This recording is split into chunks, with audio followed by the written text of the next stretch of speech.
संत महाराज कहते हैं, भगवान को पाने के लिए बड़े बड़े कर्म नहीं चाहिए, बस एक सच्चा दिल चाहिए। क्योंकि श्री कृष्णा प्यार के भूखे हैं, भाव के भूखे हैं। आपका प्यार उनके लिए सच्चा होना तो आप कैसे भी हो, आप उनके मित्र जरूर हो। जिससे भगवान मित्र बना लें, उससे और किसी मित्रता की क्या जरूरत है। बहुत समय पहले की बात है।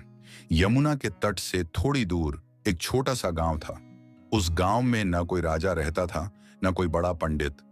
वहां रहता था सिर्फ एक साधारण सा व्यक्ति, जिसे सब मजाक उड़ाते थे कि यह इंसान पागल हो गया है। नाम था माधव। माधव पढ़ा लिखा नहीं था, उसे शास्त्रों का ज्ञान नहीं था। वह न तो मंत्र जानता था, न विधि विधान।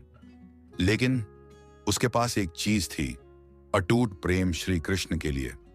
वह अपने भगवान श्री कृष्ण से बहुत प्यार करता। उनके लिए उसका प्यार ऐसा था, उसकी भक्ति को देखकर दोस्त का मजाक उड़ाते हैं। उसे बिल्कुल फर्क नहीं पड़ता। वह हमेशा भगवान का नाम लेता रहता, अपने भगवान को याद करता रहता और सिर्फ यह बोलना, प्रभु मैं तेरा पूजा पाठ नहीं जानता, मैं तेरे मंत्र का जाप नहीं जानता, बस इतना जानता हूं मैं तेरा हूं और तेरा रहना चाहता हूं। माधव सुबह उठते ही यमुना की ओर देखता और कहता, कन्हैया आज देर मत करना, जल्दी आ जाओ कान्हा। लोग उसकी यह बातें सुनकर हंसते थे, आपस में बात करने लगते हैं, यह तो माधव पागल है, ये भगवान से ऐसे बात करता है। लेकिन माधव मुस्कुरा देता। उसके लिए भगवान कृष्ण मूर्ति नहीं थे, वे उसके अपने थे।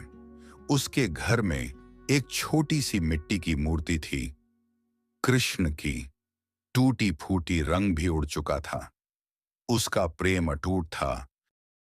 माधव भगवान की मूर्ति से कहता, आज माखन नहीं है कन्हैया, सूखी रोटी है, पर तू मना मत करना। और वह आधी रोटी मूर्ति के आगे रख देता, आधी खुद खा लेता।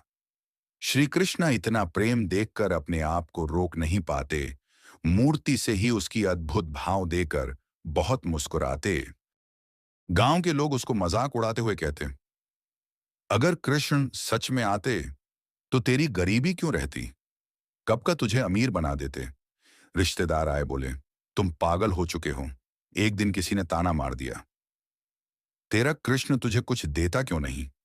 माधव की आंखें भर आईं, लेकिन उसने कहा, वो मुझे सब कुछ दे चुके हैं, उन्होंने मुझे उन्हें चाहने का अधिकार दे दिया। मैं उनसे प्यार करता हूं कि उन्होंने ही तो अधिकार दिया है। उनकी कृपा से ही मैं यह कर पा रहा हूं। उनकी भक्ति, उनकी कृपा के बिना कोई उनकी भक्ति भी नहीं कर सकता।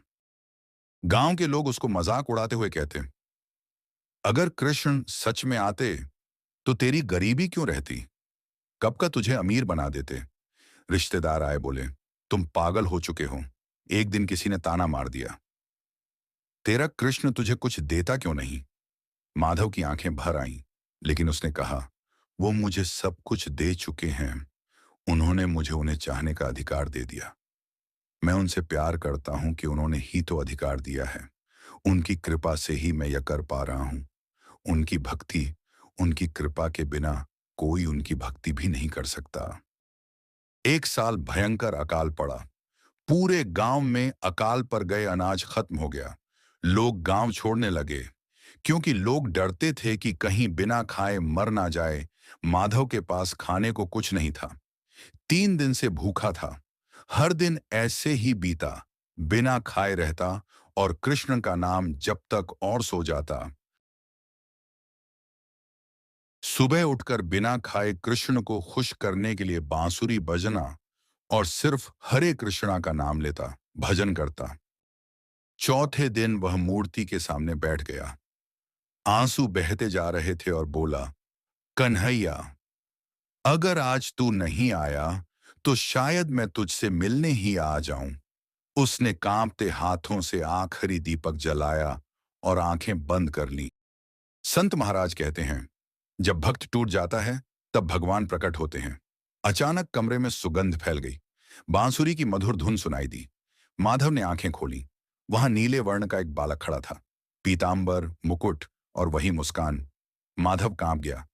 क कन्हैया। बालक हंसा। अब पहचान रहा है? माधव जमीन पर गिर पड़ा। प्रभु, मैंने क्या गलती की? कृष्ण ने उसे उठाया। तूने कोई गलती नहीं की माधव। गलती तो दुनिया कर रही है, जो भक्ति को नहीं समझती। कृष्ण ने कहा, खाना खिलाएगा? माधव रो पड़ा। प्रभु, कुछ भी नहीं है। कृष्ण बोले, तो वही खिला जो तू रोज खिलाता है, अपना दिल। अचानक वहां अन्न से भरा पात्र प्रकट हुआ। श्री कृष्ण बोले, माधव, अब मैं जा रहा हूँ। माधव रोने लगा और कहा, प्रभु, अब फिर कब आओगे प्रभु? कृष्ण हंस के बोले, जब तुम पुकारो मैं तब आ जाऊंगा। माधव बोला, प्रभु जा तो रहे हो, पर मुझे भूलना मत। कृष्ण फिर हंसे और बोले, माधव, मैं अपने कभी भी भक्तों को नहीं भूलता और ना ही कभी उनका साथ छोड़ता हूँ।